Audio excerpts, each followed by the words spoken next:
Oke teman-teman sekalian, jadi kali ini saya akan membahas tentang platform digital yang sebetulnya sudah pernah kita singgung di beberapa sesi terdahulu. Kalau didefinisikan, platform digital itu adalah layered architecture, jadi arsitektur yang berlapis-lapis, kemudian dikombinasikan dengan yang namanya governance model. Jadi ada aturannya, ada regulasinya, ada tata tertib yang harus disepakati di dalam platform tersebut.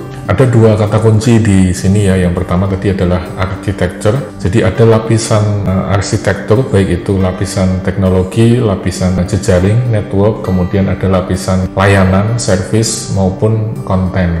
Lalu kata kunci yang kedua adalah governance. Governance itu kaitannya dengan aturan tentang bagaimana kita bisa masuk ke dalam platform tersebut, apa hak dan tanggung jawabnya, kemudian apa reward yang diberikan bagi orang-orang yang berkontribusi di dalam ekosistem tersebut. Kemudian platform digital ini lahir sebagai konsekuensi dari inovasi di bidang digital. Ini sudah pernah kita bahas di video sebelumnya. Contoh yang paling mudah mungkin yang paling familiar dengan kehidupan teman-teman sekalian adalah media sosial. Media sosial itu kalau didefinisikan merupakan tools atau aplikasi yang berbasis web 2.0, kemudian di dalamnya memungkinkan kita untuk membuat atau mensirkulasi atau berbagi atau saling bertukar konten informasi dalam berbagai format dan jenis yang berbeda-beda. Kemudian ada banyak sekali komunitas di dalam media sosial tersebut. Nah, media sosial ini juga sangat berbeda bila dibandingkan dengan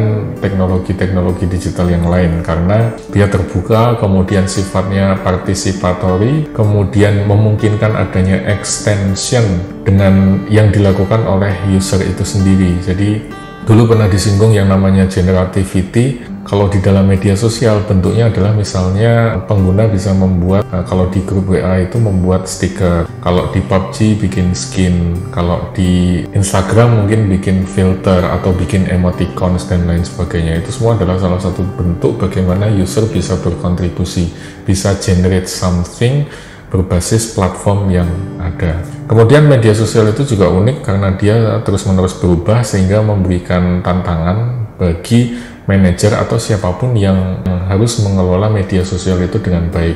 Apalagi kalau kita bicara dalam konteks organisasi, misalnya perusahaan punya media sosial atau kampus punya media sosial.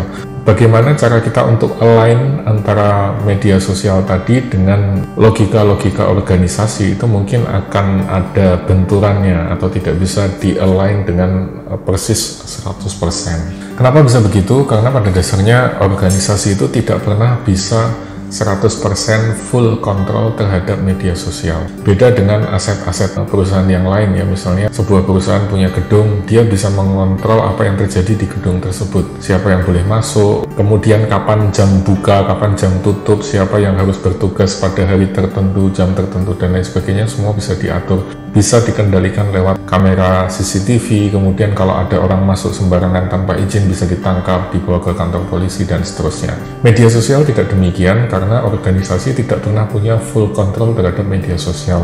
Mereka tidak bisa memberlakukan hukuman atau aturan yang begitu ketat. Yang bisa dilakukan hanya yang namanya stewardship. Kalau media sosial itu terlalu dikendalikan dengan ketat, maka nanti akan membatasi penggunanya. Kemudian pertumbuhannya juga mungkin tidak bisa maksimal. Sebaliknya, kalau media sosial tadi diberikan kebebasan, diberikan fleksibilitas, maka bisa jadi media sosial ini bergerak dengan liar, tidak sesuai lagi dengan tujuan organisasi. Oleh karena itu penting bagi organisasi untuk menemukan titik optimal antara kapan kita harus memberikan kebebasan, kapan kita harus memberikan kendali. Ini adalah contoh ilustrasi betapa sulitnya mengendalikan media sosial. Media sosial itu adalah contoh dari platform digital yang nanti akan kita bahas lebih detail. Tapi harapan saya dengan ilustrasi media sosial ini teman-teman punya gambaran bahwa mengelola platform digital itu walaupun bisa menguntungkan tapi bukan pekerjaan yang mudah. Oke, platform contohnya ada banyak. Dulu pernah saya sampaikan misalnya pasar atau shopping mall itu bisa kita anggap sebagai sebuah platform. Sama juga misalnya ketika saya ingin punya restoran tapi saya nggak bisa masak, maka yang bisa saya lakukan adalah saya cari tempat yang ramai, kemudian saya beli atau saya sewa, terus kemudian di tempat itu saya buka pujasera atau food court atau semacam itu. Kemudian saya mengundang tukang bakso, kemudian pedagang ketoprak, kemudian penjual ayam goreng dan lain sebagainya. Di satu sisi saya mengumpulkan pedagang-pedagang itu untuk mau masuk bergabung di food court yang tadi saya buka. Tapi di sisi lain, saya juga harus melakukan promosi. Misalnya ke mahasiswa, saya ngasih promo. Kemudian saya memberikan diskon di aplikasi Gojek atau Grab misalnya, supaya banyak orang tertarik untuk mencoba. Kemudian saya juga pasang spanduk atau membuat leaflet dan seterusnya. Hal-hal semacam ini saya lakukan dari sisi pembeli. Jadi tadi ada dari sisi penjual, kemudian ada juga dari sisi pembeli. Sebagai pengelola platform, kita harus bisa menyeimbangkan antara dua sisi ini, antara sisi penjual atau pedagang dengan sisi pembeli. Nah, teman-teman sekalian, dalam konteks platform digital, ada banyak sisi yang bisa kita buat. Jadi tidak hanya dua sisi saja, tapi bisa 3, bisa 4, bisa 5, dan seterusnya. Kemudian dalam dunia akademik ada istilahnya multi-sided platform. Jadi platform yang tidak hanya 1 atau 2, tapi banyak sekali sisi-sisi yang terlibat di dalamnya. Nah, contohnya juga ada macam-macam ya, misalnya eBay, kemudian Alibaba, kemudian Facebook, kemudian iOS milik Apple, kemudian Android punya Google, dan seterusnya. Itu semua adalah salah satu contoh multi-sided platform. Bahkan yang barusan tadi saya contohkan, bikin food court, bikin shopping mall, itu juga bisa kita kategorikan sebagai multi-sided platform. Nah, kunci sukses kenapa platform itu bisa berkembang adalah karena mereka mampu mengurangi yang namanya search cost, transaction cost, atau kombinasi dari keduanya. Jadi dalam kacamata transaction cost ekonomi, ketika sebuah perusahaan ingin masuk ke dalam pasar, dia harus mengeluarkan biaya. Ketika dia ingin berpartisipasi dalam sebuah industri, dia harus mengeluarkan biaya. Salah satu biayanya adalah search cost, yaitu biaya yang dikeluarkan untuk mencari pembeli, mencari supplier yang paling bagus, mencari vendor atau partner yang bisa membantu kita untuk pembiayaan dan lain sebagainya. Itu semua butuh biaya, tapi dengan adanya platform digital, search cost itu bisa kita minimalkan. Misalnya teman-teman ingin buka bisnis, dengan adanya platform misalnya seperti Bukalapak atau Tokopedia, mudah buat teman-teman untuk mencari mana supplier yang bagus, tinggal nanti kita buat dropship dan seterusnya. Lalu yang kedua adalah transaction cost. Transaction cost tadi bisa turun dengan adanya platform digital karena adanya transparansi, kemudian asimetri informasi bisa dikurangi, sehingga biaya yang harus dikeluarkan untuk transaksi itu bisa jauh lebih murah.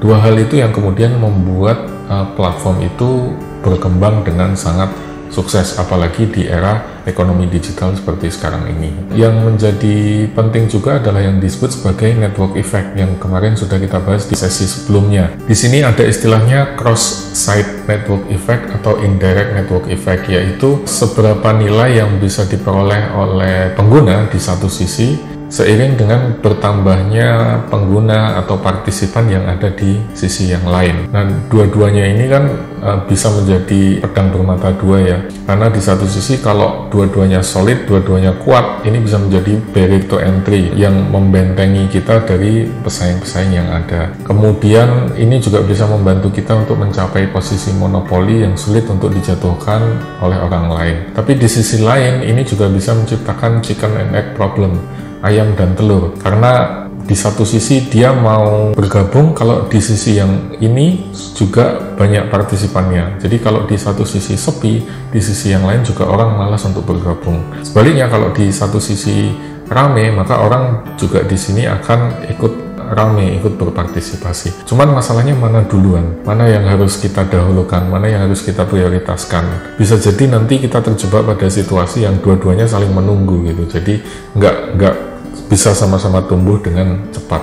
Itu yang tadi disebut sebagai chicken and egg problem. Kemudian walaupun cross-site network effect ini bisa menciptakan barrier to entry, tapi itu juga bukan jaminan bahwa dengan adanya cross-site network effect yang kuat, lantas otomatis kita bisa punya barrier to entry yang tinggi, yang sulit untuk dijebol oleh musuh. Kemudian konsep yang kedua, teman-teman sekalian, selain tadi yang disebut sebagai cross-site network effect, yang kedua adalah yang disebut sebagai economies of scale.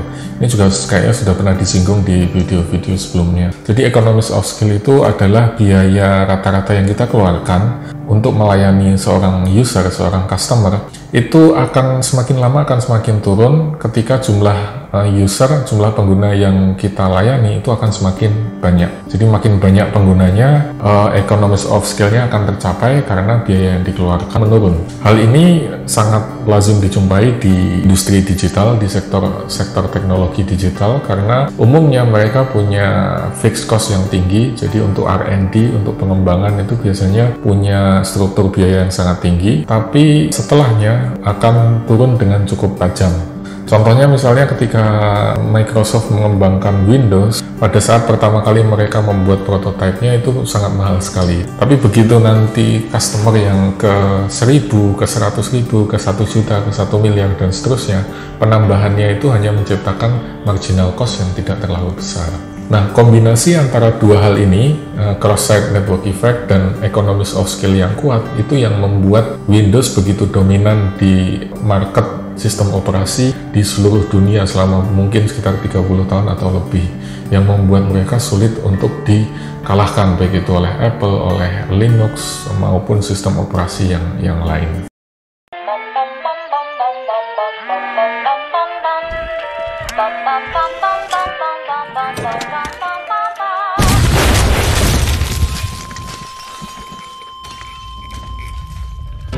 Tenangnya hati ini, kau datang sore nanti, hanya kau yang bisa membuat hatiku menari. Bayang-bayang ini, tak sabar ku menanti. Nah, tantangannya sekarang bagaimana kita bisa membuat atau mendesain platform yang sangat baik atau platform yang sangat kuat. Ada beberapa hal yang perlu diperhatikan. Yang pertama adalah berapa banyak sisi yang akan kita buat. Misalnya kalau kita bicara LinkedIn itu punya 3 sisi, yaitu individu, pengguna, profesional, biasanya pencari kerja, kemudian recruiter atau user atau pemberi kerja, kemudian yang ketiga adalah advertiser atau pemasang iklan. Jadi ada 3 sisi. Microsoft Windows itu juga punya 3 sisi. Jadi ada usernya, kemudian ada application developernya seperti Adobe, kemudian misalnya Intuit atau yang lainnya. Kemudian yang ketiga adalah manufacturer seperti Dell, Toshiba, dan lain sebagainya yang membuat komputer atau sistem yang nanti kompatibel dengan Microsoft Windows. Tapi agak berbeda dengan Microsoft Xbox.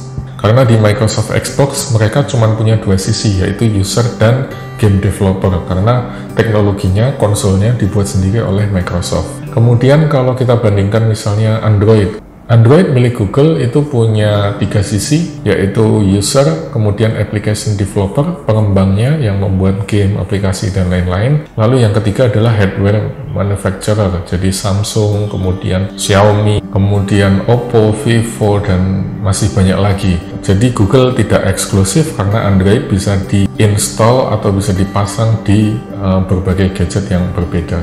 Kemudian kalau kita bandingkan dengan iOS milik Apple, itu lebih eksklusif karena mereka hanya punya 2 sisi, yaitu user dan application developer. Sementara hardware-nya dikunci atau dikelola oleh Apple sendiri. Jadi ada banyak hal nih yang harus dipertimbangkan, apakah kita akan bikin 2 sisi atau 3 sisi atau 4 sisi atau lebih dari itu.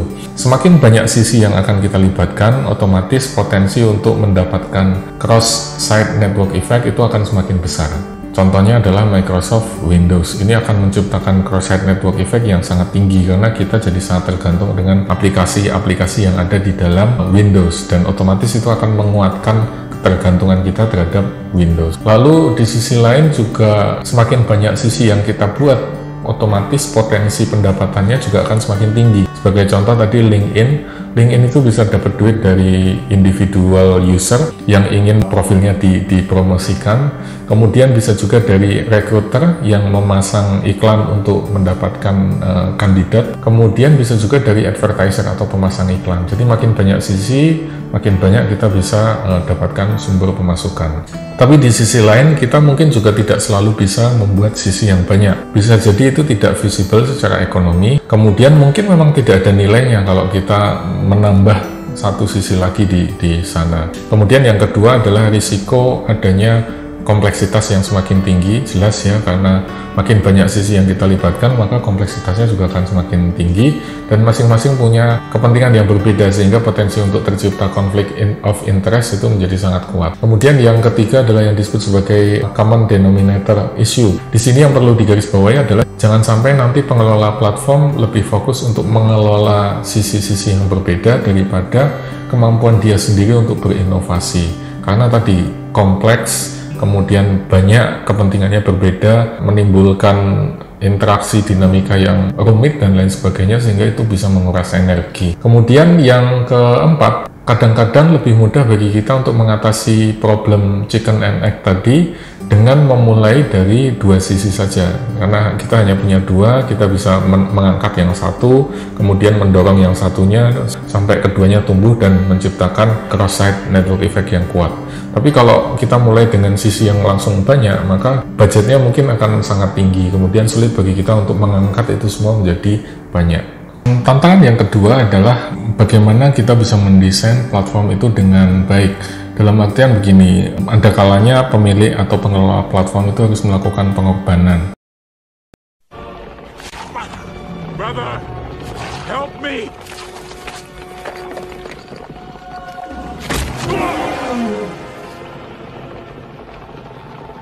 Long live the king.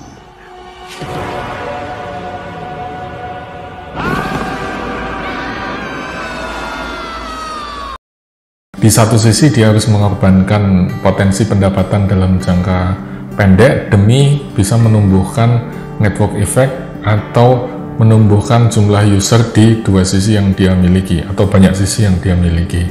Melakukan pengorbanan ini juga bukan hal yang mudah, karena misalnya kalau kita lihat Google misalnya, ketika kita memanfaatkan mesin pencarinya Google, di satu sisi pengguna ingin mendapatkan hasil yang baik, hasil yang relevan sesuai dengan keinginannya, tapi di sisi lain juga nggak pengen terlalu banyak iklan yang mengganggu. Sementara dari sisi yang berbeda, dari sisi pemasang iklan, mereka ingin supaya lebih banyak iklan yang bisa ditonjolkan sehingga banyak orang lihat, kemudian banyak orang klik dan seterusnya. Jadi bagaimana menemukan balance antara membuat user happy dengan membuat pemasang iklan happy itu bukan pekerjaan yang mudah. Kemudian hal yang sama juga dilakukan oleh Bukalapak. Misalnya kalau teman-teman mencari sebuah barang di Bukalapak atau di Tokopedia atau di marketplace yang lain, umumnya mereka menggunakan semacam promoted products yang diletakkan di bagian atas hasil pencarian. Baru setelah itu nanti di bawahnya muncul yang hasil pencarian organik.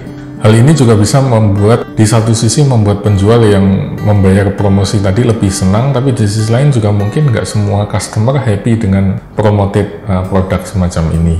Contoh lain misalnya Gojek atau Grab gitu ya. Di satu sisi Grab atau Gojek itu memberikan diskon kepada usernya, kepada penggunanya. Tapi di sisi lain mereka juga mungkin harus ngecas lebih kepada drivernya atau kepada toko atau penjual makanan yang memasang barang jualannya di platform mereka. Jadi bagaimana membuat pemilik warung makanan dengan user itu happy, itu sekali lagi adalah dua hal yang harus dicari titik optimalnya. Lalu tantangan yang ketiga adalah membuat pricing structure yang baik. Ini juga bukan pekerjaan yang mudah, karena sekali lagi umumnya ya teman-teman sekalian, pemilik platform itu harus memberikan subsidi atau menggratiskan kepada salah satu sisi. Misalnya kita menggunakan layanan Google ya teman-teman sekalian, kita memakai mesin pencarinya, kita memakai Gmail dan seterusnya. Layanan itu diberikan gratis cuma-cuma kepada penggunanya, tapi nanti Google akan ngecas biaya kepada pemasang iklan. Jadi mereka yang ingin memasang iklan di situs-situs atau jaringan platform yang dimiliki oleh Google harus bayar dengan biaya atau nominal tertentu. Kemudian ada beberapa trik yang perlu diperhatikan ya teman-teman sekalian. Jadi mana sih yang harus kita charge? Kalau ada beberapa sisi, kemudian di antara mereka tidak ada transaksi di dalamnya, maka umumnya pemilik platform akan nge-charge pada mereka yang mendapatkan benefit lebih dengan adanya atau dengan keberadaan anggota di sisi yang lain. Kemudian kalau di antara keduanya ada transaksi, atau di beberapa sisi tersebut ada transaksi, maka pemilik platform umumnya akan ngecas lebih kepada mereka yang bisa mengekstrak value dari sisi yang lain. Sebagai contoh, misalnya seperti Traveloka atau Agoda, barangkali mereka ngecas lebih banyak dari sisi hotel, kemudian dari sisi airline, maskapai penerbangan, daripada ngecas di sisi customer-nya, karena pemilik hotel, pemilik maskapai penerbangan itu bisa ekstrak value lebih banyak daripada sisi yang lain. Kemudian tantangan yang keempat adalah masalah governance. Governance tadi sudah disinggung di awal. Ada dua kata kunci penting di sini. Yang pertama adalah terkait dengan akses, siapa yang boleh mengakses platform tersebut, siapa yang boleh bergabung dalam platform tersebut. Lalu yang kedua adalah bagaimana pola interaksinya. Kalau sudah masuk ke sana, saya boleh ngapain, saya tidak boleh ngapain, apa tanggung jawab saya, apa hak saya. Sekali lagi ini ada dua hal yang berbeda ya teman-teman sekalian, walaupun mungkin kalau kita bandingkan ada dalam satu sektor atau industri yang sama. Sebagai contoh, Apple Store dan Google Play Store. Keduanya ada di sektor yang sama, tapi regulasinya, governance-nya berbeda. Apple Store itu sangat strict, begitu ketat membatasi siapa yang boleh join. Kemudian aplikasi yang disubmit ke Apple Store itu akan direview dengan sangat ketat. Sebaliknya dari sisi Google itu cenderung lebih memberikan kebebasan kepada pengembang, kepada developer untuk membuat apapun, kemudian nanti disubmit ke Play Store dengan seleksi yang tidak seketat apa yang dilakukan oleh Apple.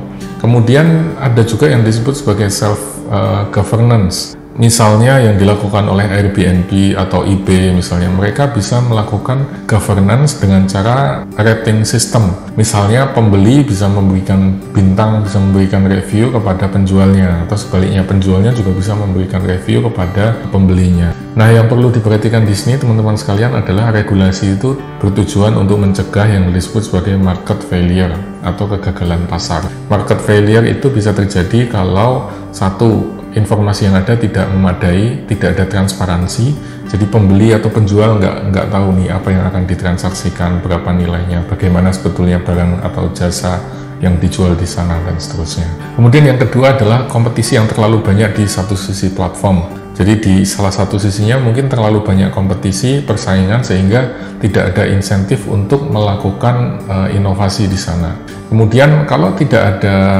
tidak ada regulasi yang ketat, maka para pihak yang terlibat di dalam platform tersebut biasanya tidak bisa mendapatkan spillover effect, tidak bisa mendapatkan semacam manfaat dari keberadaan platform tersebut. Jadi memang regulasi itu dibutuhkan, tapi di satu sisi juga kita harus berhati-hati karena regulasi yang terlalu ketat akan membatasi tumbuhnya platform, tapi regulasi yang terlalu loose, terlalu lepas juga nanti akan memberikan kebebasan sehingga membuat organisasi atau pemilik platform itu menjadi deviate atau menyimpang dari tujuan yang diinginkan. Kamar mandi sampai basah semuanya. Ini kuping nih, duanya nih dengerin. Dua kuping dengerin. Kamu di sana jangan deket ke sini. Dengerin. Lihatin mata aku. Nggak boleh kayak begitu. Ini nih kaki ini. Kuping dengerin. Kita rekap lagi dari awal ya teman-teman sekalian, bahwa platform itu menarik, platform itu banyak berkembang di masa sekarang, tapi kita perlu pahami juga bahwa mereka menghadapi tantangan yang bermacam-macam. Kemudian platform itu juga punya obstacle atau hambatan yang melekat di dalamnya. Yang pertama adalah tadi yang saya sampaikan sebagai chicken and egg problem.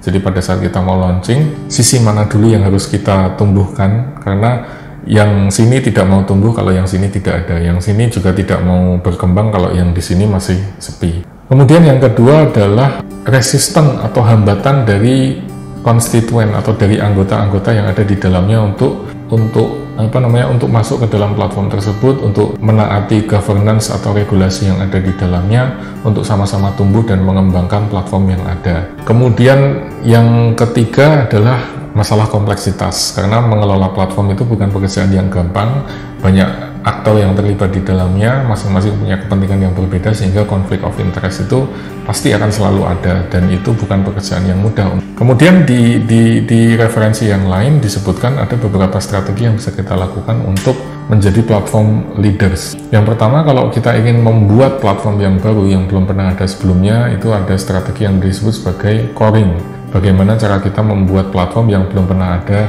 sebelumnya. Yang perlu kita lakukan adalah kita harus menemukan masalah yang cukup esensial, yang cukup penting, kemudian kita bisa mengatasi masalah tersebut, kemudian kita memfasilitasi agar banyak orang untuk mau atau tertarik atau berkontribusi memecahkan masalah tadi. Kemudian kita juga harus berhati-hati mengelola intellectual property, kita harus jaga, kita harus lindungi dia dengan baik. Kemudian kita harus mengelola ketergantungan antara platform dengan komplementer atau anggota yang ada di dalam sisi-sisi yang berbeda. Jadi istilahnya kita kunci mereka supaya mereka tetap loyal kepada kita. Sebagai contoh, ada beberapa pemilik mall yang sengaja dalam tanda kutip ngunci ya tenan-tenan besar seperti Carrefour atau Matahari atau Sentro dan lain sebagainya, karena begitu mereka masuk ke dalamnya maka pemain-pemain yang lain itu akan tertarik untuk ikut bergabung ke dalam mall tersebut. Kemudian kita juga harus melindungi sumber-sumber yang nanti akan menjadi revenue generating activities kita, kemudian sumber-sumber yang nanti akan bisa menjadi profit kita di masa yang akan datang. Kemudian yang tidak kalah penting lagi adalah membuat switching cost-nya tinggi. Jadi kalau orang sudah gabung ke platform kita, gimana caranya supaya sulit bagi mereka untuk pindah ke platform yang lain. Kalau kita menjadi pemilik Gojek gitu ya, kita harus berpikir bagaimana caranya supaya mereka susah untuk pindah ke Grab, susah untuk pindah ke platform yang berbeda. Kemudian strategi yang kedua, kalau kita sudah punya platform dan kita ingin menjadi pemenang, ingin mengalahkan pesaing, maka ada strategi yang disebut sebagai tipping, yaitu memenangkan persaingan dengan cara membangun atau menciptakan momentum. Caranya adalah dengan mendevelop fitur-fitur yang unik, yang sulit untuk diimitasi, yang menarik perhatian user. Kemudian kita mengabsorb atau menyerap fitur-fitur teknologi yang bisa kita ambil dari pasar yang lain, industri yang lain, sektor yang lain. Kemudian kita berikan insentif bagi orang-orang yang sudah masuk ke dalamnya. Ini yang sering dilakukan oleh pemilik platform dengan cara memberikan cashback, memberikan diskon, promo, dan seterusnya. Kemudian kita juga bisa melakukan koalisi.